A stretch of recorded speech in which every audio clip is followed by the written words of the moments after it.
Et puis par la suite, dites-vous, Nestlé, comme vous l'avez constaté tout à l'heure, n'est pas resté les bras croisés. Ils se sont défendus du mieux qu'ils pouvaient. Ils ont même dit que voilà, les informations fournies par ces institutions, ces organismes ne sont pas vérifiées et qu'on leur a même demandé d'envoyer le rapport de les analyses, mais ils n'ont pas pu envoyer et tout ce qui va avec. Et que le sucre présent dans les laits, ce sont des sucres naturels ou sucres présents dans les fruits. Rappelez-vous, je vais vous rappeler un petit détail. Quand on prend les céréales, en réalité, les sucres présents naturellement dedans, c'est le glucose. Deux molécules de glucose peuvent s'associer pour former ce qu'on appelle le maltose et ensuite plusieurs molécules de glucose ensemble pour avoir de l'amidon, etc. Maintenant, lorsqu'on prend les fruits, le sucre naturellement présent dans les fruits, effectivement, on appelle ça le fructose. Et le sucre naturellement présent dans le lait, c'est le lactose, une molécule de glucose et une molécule de galactose. Cependant, c'est quasi impossible d'avoir du saccharose naturellement dans les céréales ou dans les fruits. C'est vrai, c'est pas impossible, mais la quantité doit être vraiment minime. Elle doit être vraiment minime. Cependant, Nestlé, comme je l'ai dit, n'est pas resté les bras croisés. Ils ont échangé pas mal de mails avec ces organismes et voici quelques captures. Je vais vous lire un peu la toute première capture. Il y a une information très importante ici. On a dit, juste pour bien comprendre, quel est le seuil maximal de sucre ajouté selon vos propres directives internes?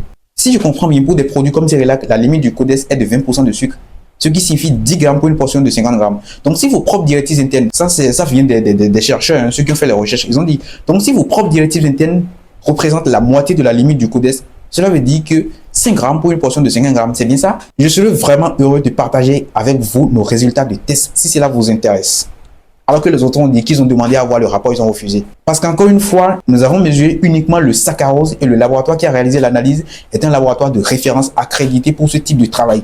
C'est la deuxième fois que nous faisons cela. 57 des 95 produits Cerelac que nous avons analysés contenaient plus de 5 grammes de saccharose par portion de 50 grammes. Donc, à moins qu'il n'y ait du saccharose qui soit libéré pendant la transformation des céréales, et on nous a dit que ce n'était pas le cas. La transformation des céréales peut libérer un peu de glucose, mais pas de saccharose. Et ça, c'est une réalité scientifique. Alors, par la suite, il y a d'autres emails qui ont été échangés. Voilà.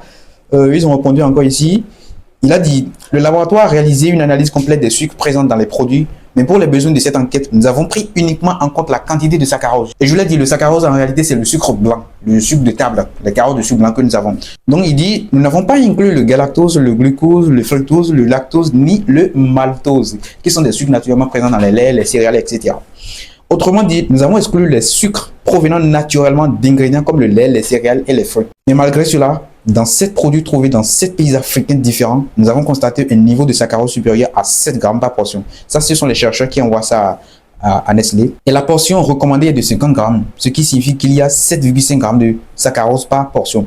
De plus, en Afrique du Sud, nous avons trouvé en moyenne 25% de saccharose en plus dans vos produits par rapport à ce qui est déclaré sur l'emballage. C'est-à-dire environ 5 grammes par portion en moyenne, alors que Nestlé en déclare 4 grammes. Avez-vous d'explications à cela? Bon, pour le moment, je m'arrête là d'abord. Bon, je m'arrête là. Moi, je n'ai pas de commentaires à donner. C'est juste une information que j'ai trouvée. Je pense que ça va vous intéresser.